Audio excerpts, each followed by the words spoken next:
Muy buenos días. Sean ustedes bienvenidos a este espacio de deconstrucción y divulgación del psicoanálisis, conocido como el ombligo del sueño. No recuerdo haberles contado de dónde saqué esta frase del ombligo del sueño. Obviamente es de un texto de Sigmund Freud, el texto fundacional, el texto que da origen a todo este movimiento científico y social que se denomina hoy psicoanálisis.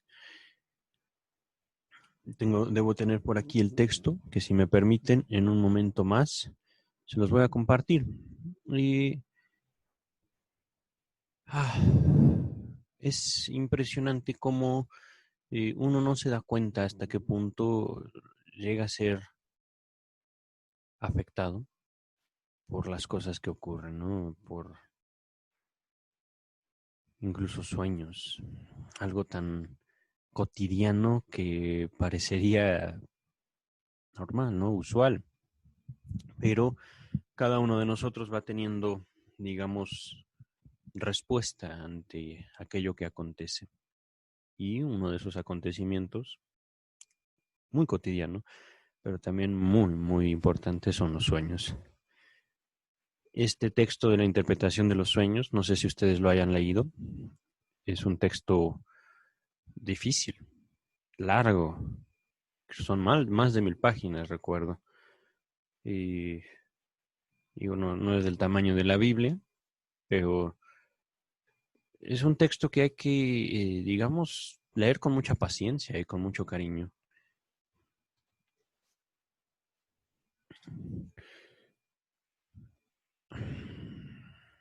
Algo que también no recuerdo haber compartido con ustedes es mi página. Yo tengo también una página del mismo nombre que este podcast, elombligodelsueño.com. Ustedes lo pueden buscar así. No sé si en el buscador directamente o en la barra de direcciones. Es decir, no sé si en Google o directamente www.elombligodelsueño, ahí sí con la ñ.com. Y bueno, al entrar yo a este espacio que yo mismo fundé, decidí poner inmediatamente la cita extraída del libro La interpretación de los sueños. Dice, aún en los sueños mejor interpretados es preciso a menudo dejar un lugar en sombras, porque en la interpretación se observa que de ahí arranca una madeja de pensamientos oníricos que no se dejan desenredar, pero que tampoco han hecho otras contribuciones al contenido del sueño. Este es entonces ese es el ombligo del sueño, el lugar en que él se asienta en lo no conocido, es decir, el lugar en el cual el sueño parte. Y puesto así es hasta poético. El lugar donde lo no conocido brinda elementos para construir los sueños. El límite. Esta frase de límite podríamos decir que es algo más bien asociado con la enseñanza de Lacan, los alcances del análisis, aunque también Freud mismo desarrolla el tema muchas veces. Mm, No quisiera yo sonar aquí, digamos, como lacaniano, yo tampoco quisiera sonar como un, un individuo más metido dentro de su propia doctrina, dentro de su propio mundo. Más bien quisiera yo abrir la posibilidad de compartir algo que es muy valioso para mí con todos ustedes. Sí, es verdad, el psicoanálisis, pero esto del psicoanálisis va mucho más allá de una mera palabra. No es una cuestión de tampoco una práctica, digamos, que yo tenga, cuál religión, un, ¿cómo decirlo?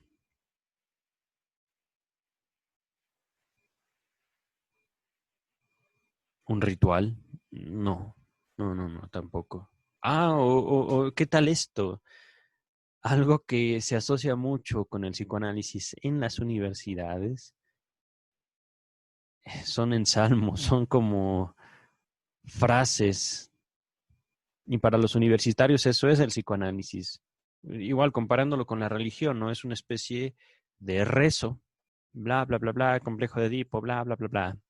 Y uno cree que eso es psicoanálisis, ¿no? Cuando uno estudia en la universidad y pues te das cuenta que eso es ridículo, patético, ya que te enfrentas a la vida cotidiana y ya que te das cuenta que afuera de la universidad los blasones que te da la misma universidad te sirven de poco, realmente.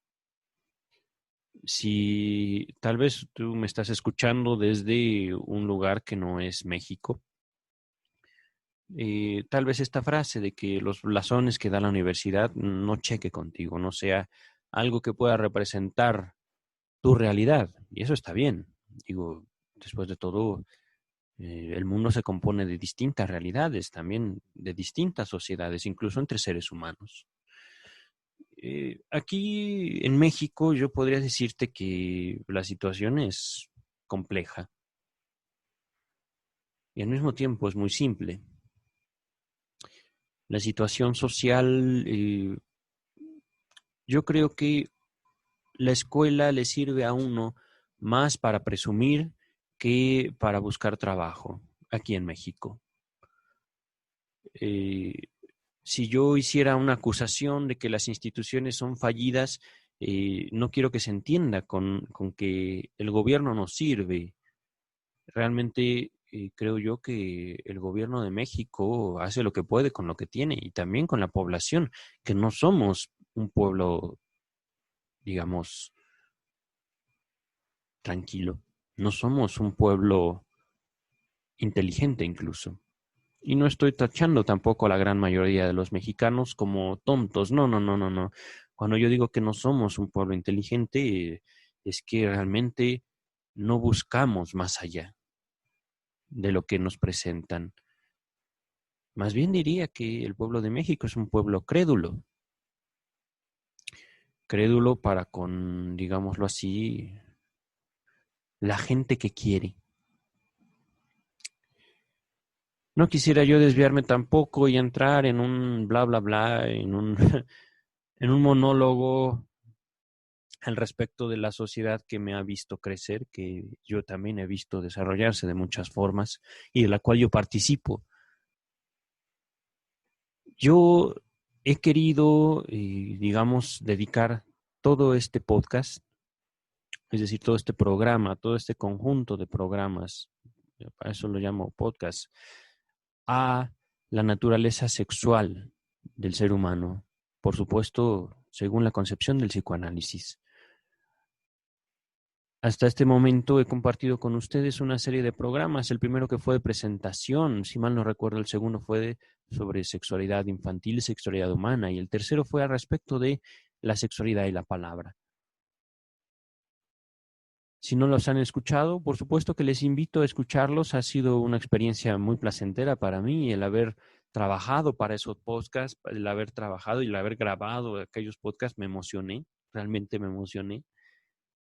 Pero al respecto del contenido, porque después de todo no se puede hacer ciencia y no se puede hacer básicamente nada sin contenido, un podcast sin contenido. Imagínense un podcast en blanco, un podcast en silencio. Como un experimento de arte podría pasar, pero si quieres tú transmitir algo, mmm, es un poco más difícil, creo yo.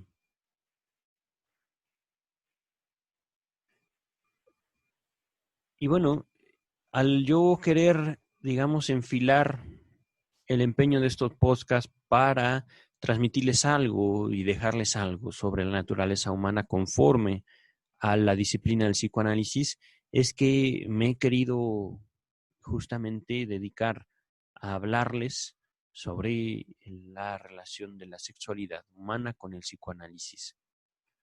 Y bueno, espero yo que con los podcasts anteriores se hayan dado cuenta que hablar de sexualidad desde el psicoanálisis no es hablar de una relación genital, una relación sexual, como podríamos entender. No es el coito, vaya. Es algo mucho más grande, mucho más fino en cuanto a sus manifestaciones. Un breve resumen de aquellos podcasts lo podría hacer haciendo una frase muy sencilla. De acuerdo al psicoanálisis, la sexualidad es la relación que establecemos con los demás y con nosotros mismos a través de nuestro cuerpo. Y justamente este cuerpo o la relación que nosotros tenemos con los demás y con nosotros mismos a través de nuestro cuerpo se va transformando conforme nosotros somos capaces de hablar. Así de sencillo, así de simple puede ser, ¿no? Digo, por un momento eh, atraviesan mi propio cuerpo todas estas experiencias al respecto del habla, al respecto de el contacto que yo puedo tener con otros individuos, ¿no? Y justamente el arte es la experiencia cultural, digamos, que nos acoge, que nos recibe, que nos dice esto es el mundo. Y con arte aquí yo quiero introducir todo lo que la humanidad ha hecho a lo largo de toda su historia. Tal vez hay gente que se enoje que yo pueda comparar a Leonardo da Vinci con el reggaetón, por ejemplo, ¿no?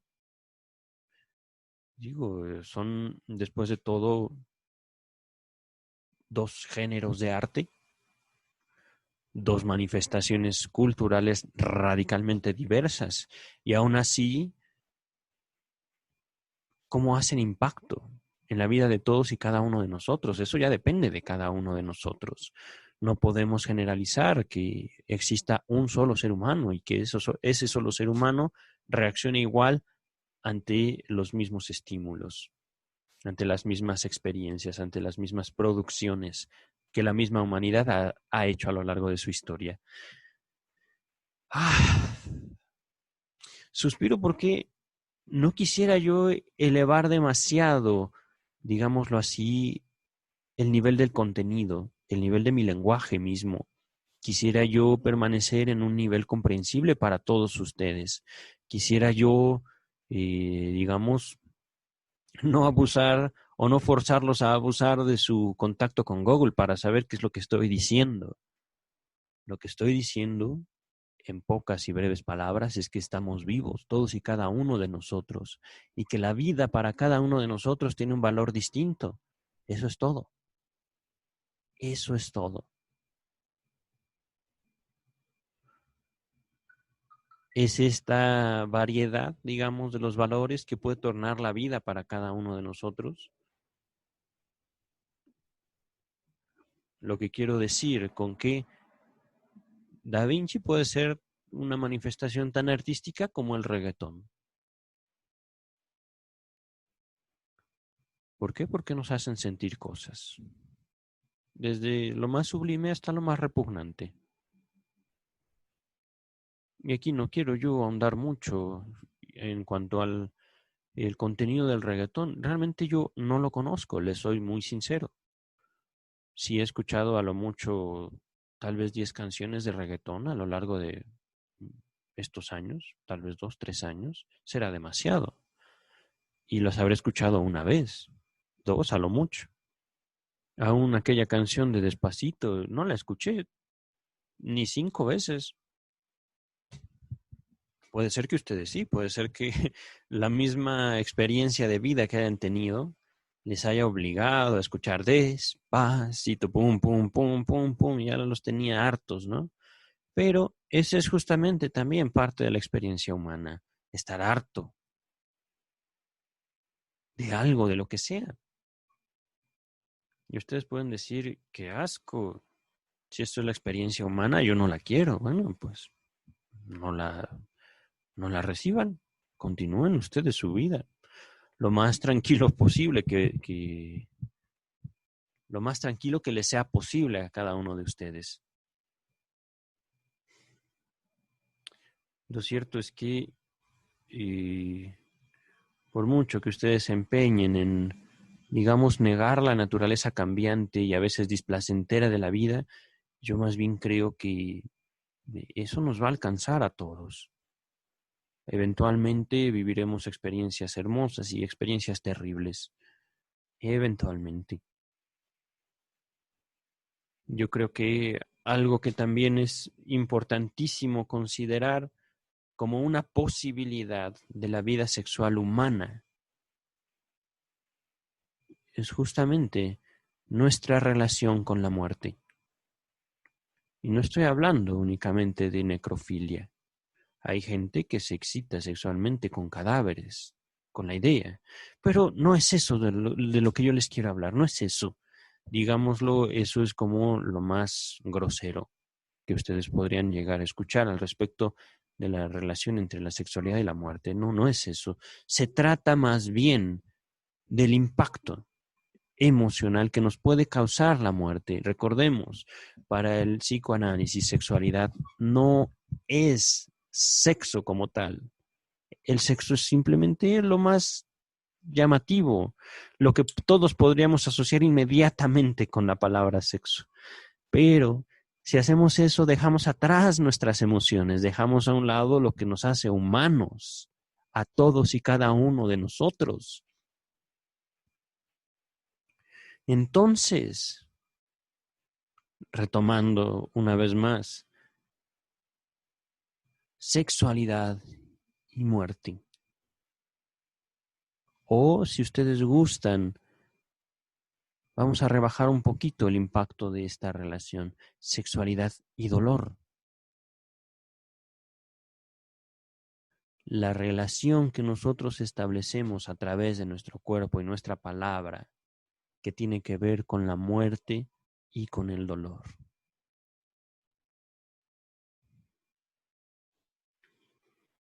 Pienso yo que muchos de ustedes tendrán amigos, tal vez muchos, tal vez pocos, tal vez solo de Facebook, tal vez solo en persona, porque no usen Facebook, yo que sé. La vida toma distintas manifestaciones en distintos tiempos y en distintos lugares.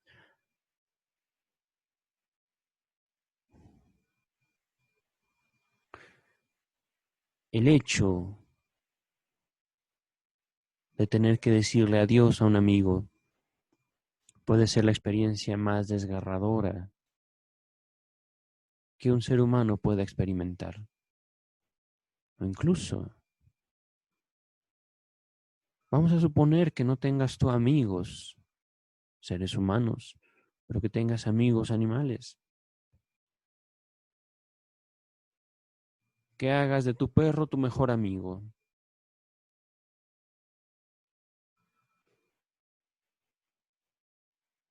Y vivimos felices con nuestros compañeros animales. Y llega el momento en que tenemos que decirles adiós, tarde o temprano. Incluso simplemente adiós para irnos a trabajar, para irnos a vivir, para irnos a comer incluso. Me río porque hay un paralelismo entre, digámoslo así, la dependencia o una similitud.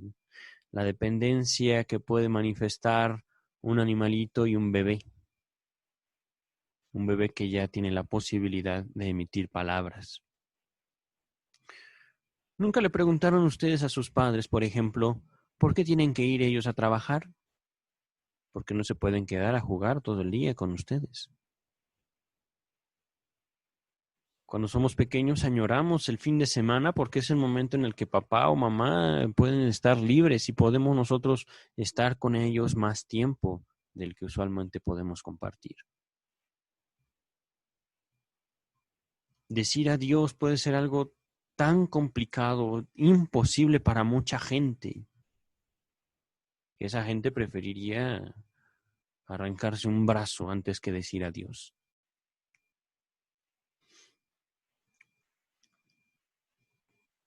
Ya les había hablado un poco acerca de mi propia experiencia personal. No creo necesario en este momento compartirles más sobre mí mismo y sobre mi relación con el adiós. Si quieren pueden escuchar, creo que fue en el podcast número 1, en la presentación, o en el 2, hablando de la sexualidad humana. no recuerdo.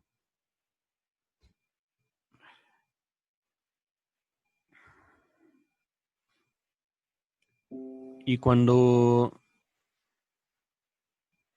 nos vamos y cuando nos separamos, no estamos, digamos, quebrantando nada de nosotros mismos. Nuestro cuerpo permanece intacto, pero ¿no sienten el dolor? ¿No sienten en su propio ser la necesidad de alguien más? De algo más. Como si la simple distancia pudiera rompernos el corazón, el silencio incluso. Aquí estoy, digamos, haciendo un entramado, haciendo un tejido al respecto de temas que pueden ser penosos para cualquiera de nosotros. La muerte, el dolor, la distancia, el silencio. Y que realmente no nos es posible para muchos de nosotros decir, ahí está jugada mi sexualidad. No, no, no, no, no. No, dices. Eh, y es donde yo digo, sí, sí, porque estamos vivos, yo estoy vivo y yo siento ante todas estas experiencias, aunque sea la mera pronunciación de estas palabras, y las siento en mi cuerpo. Y siento un nudo en la garganta y siento palpitar mis brazos.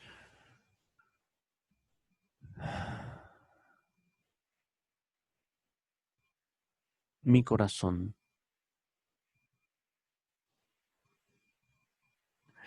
Por si se lo preguntan ustedes, no estoy leyendo, simplemente me estoy dejando llevar por lo que mi propia palabra me puede aportar. Mi relación con los demás y conmigo mismo aquí es a través de mi palabra. Y a través de mi palabra mi cuerpo se conmueve totalmente, totalmente.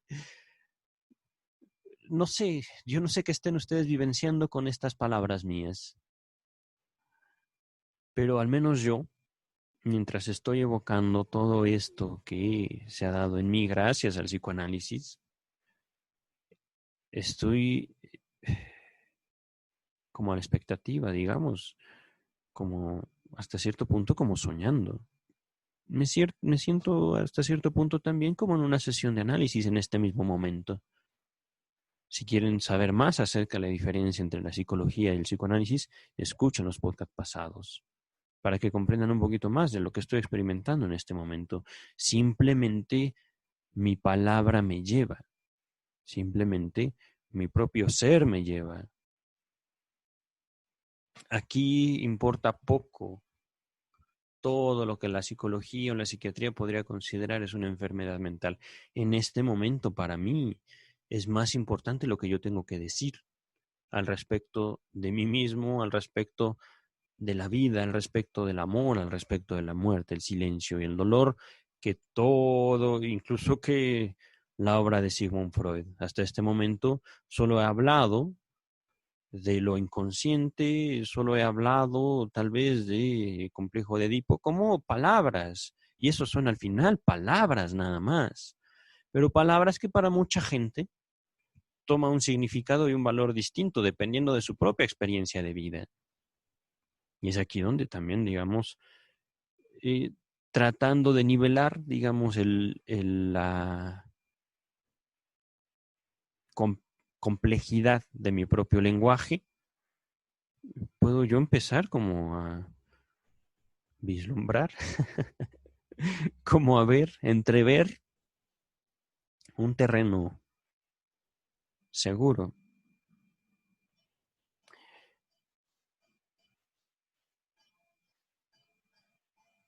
Estoy hablando simplemente. Estoy dejando que la palabra tome posesión de mi propio cuerpo. Y cuando hablo de palabra, es mi propia palabra, mi propia experiencia. No estoy hablando de conocimientos técnicos, no estoy hablando de cosas que una persona tenga que estudiar años en la universidad para poder comprender. No quiero yo hacerlo así. No quiero yo ser así tampoco. ¿De qué me sirve todos los estudios del mundo si no me puedo hacer comprender por mi semejante? Y eso es una observación también para ustedes, lacanianos. ¿De qué me sirve hablar y hablar y hablar y hablar si ninguna de mis palabras toca a mi semejante, a mi prójimo? Y también ahí está, digámoslo así, la otra cara de la moneda. ¿De qué me sirve también tocar a mis semejantes si al final lo único que hago es despertar su temor, despertar su miedo, despertar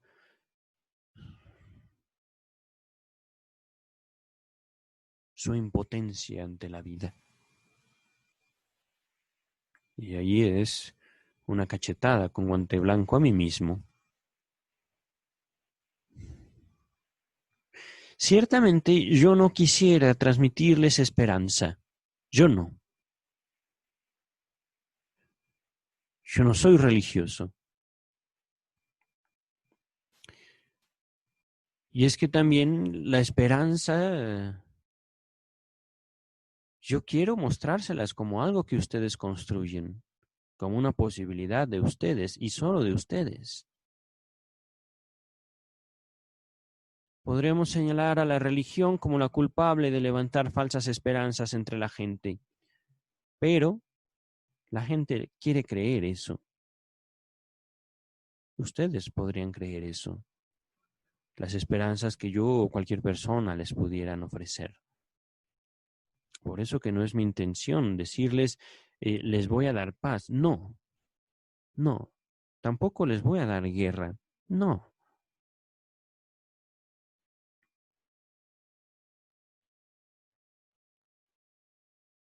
Les doy mis palabras. Lo que ustedes hacen con ello son ustedes. Es de ustedes. Tal vez, aquí me acuerdo del podcast pasado, de cómo hablando de sexualidad y la palabra, es la palabra justamente lo que roza el límite entre lo mío y lo tuyo, entre quién soy yo y quién eres tú. No es filosofía, no quiero yo hacerlos pensar, tampoco. No me sirve de nada que ustedes reciten a Sócrates. No me sirve absolutamente de nada que tampoco ustedes reciten a Sigmund Freud. Y sería totalmente inútil que este espacio de deconstrucción y de divulgación del psicoanálisis sea para transmitir como una clase universitaria, como en una escuelita, como en un kinder, a ver niños A, B, C, D, etapas de desarrollo psicosexual, bla, bla, bla, bla, bla, bla. Eso es estúpido. Eso no es vida, caramba.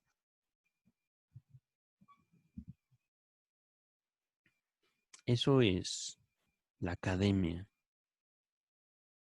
Eso es la escuelita. Y dejemos la escuelita en su lugar.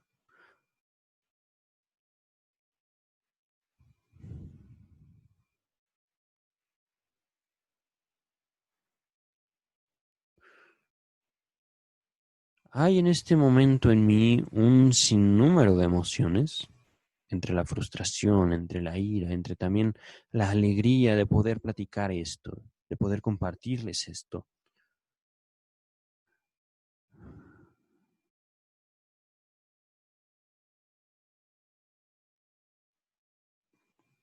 Hay también en mí, digamos, las ganas, por un lado, de no contradecirme, de permanecer coherente mientras simplemente hablo. Y por otro lado, hay también en mí, digamos, una especie de compromiso que he adquirido con ustedes que no los conozco, simplemente por abrir la boca, simplemente por querer grabar este podcast, este espacio.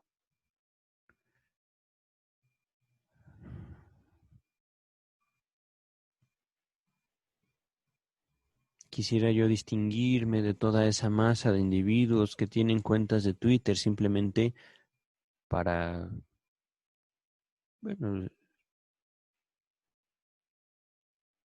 hablar. En este momento caigo en cuenta. Twitter mismo. Chip, chip, chip, chip, chip, chip, chip, chip. Es una habladuría, sin sentido, sin lugar. Son pájaros haciendo ruido. Tweet, tweet, tweet, tweet, tweet, tweet, tweet, tweet, tweet, tweet, tweet, tweet. Y me parece tan ridículo también que ese chip, chip, chip sin sentido determine el curso del mundo. Es ridículo, pero así es la vida. Es ridícula la vida a veces.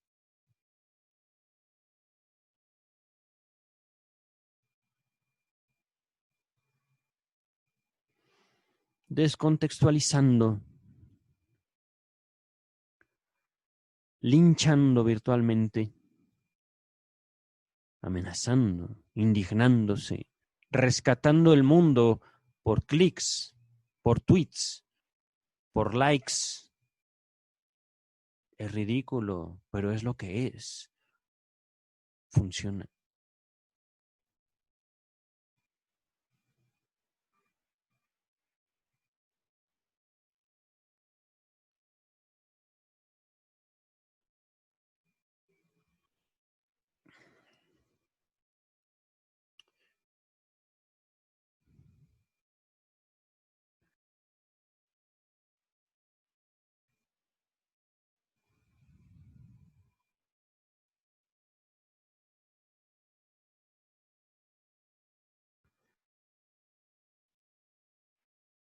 Unos silencios, unos segundos de silencio por la impresión de enormidad que tuve en este momento. No que yo sea enorme, no, al contrario, todo lo contrario. Por un momento, al hablar de Twitter, me sentí como si estuviera viendo el mar entero, como si yo fuera un pez y tuviera camino a todos lados. Abrumado me sentí en estos momentos al pensar en Twitter, al pensar en la realidad, que ya no es únicamente la realidad física lo que determina nuestro andar, que un Twitter puede destrozar gobiernos, que un Twitter puede llevar al suicidio, que un Twitter puede llevar a un linchamiento real. Un Twitter, por favor. Por un lado, una parte de mí dice eso es ridículo y por otro lado, uno dice qué miedo, eso pasa. Y por eso de repente me siento abrumado.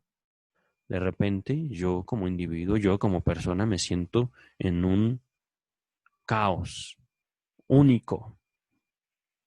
Ya no digamos el mar,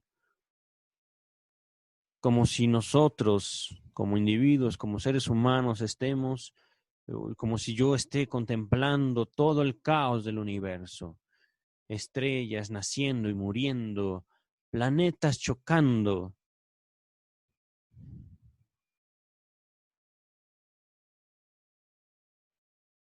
y yo sentado frente a mi computadora sin poder hacer absolutamente nada. ¿No se sienten ustedes así a veces? Por todo esto que ocurre, el coronavirus, la pandemia, Twitter, Facebook.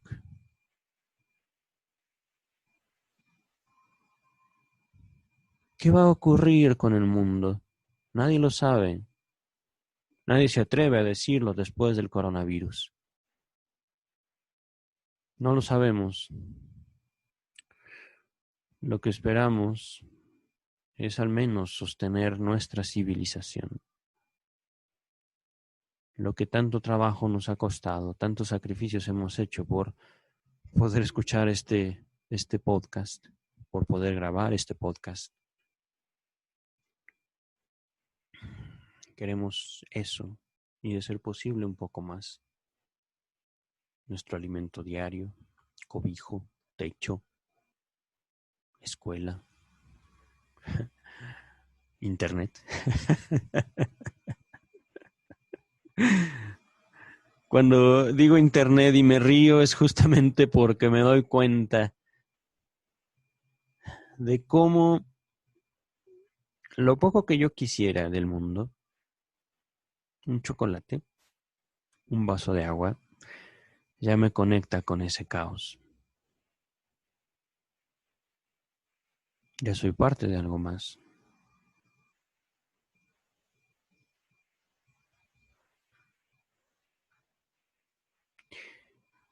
Creo que voy a dejar hasta aquí el podcast. No tengo idea de qué título le voy a poner.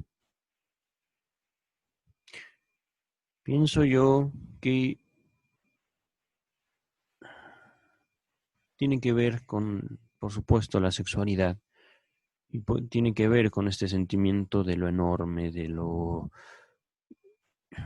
impensable, de lo indescifrable, de lo indecible, del ombligo del sueño, justamente cómo nace, incluso podría decir que el deseo humano de la nada. Estoy siendo muy abstracto. Me da la impresión de que esto último puede ser también muy mal interpretado. Digamos entonces que, buscando el título de este podcast, que simplemente se dio, que simplemente ocurrió,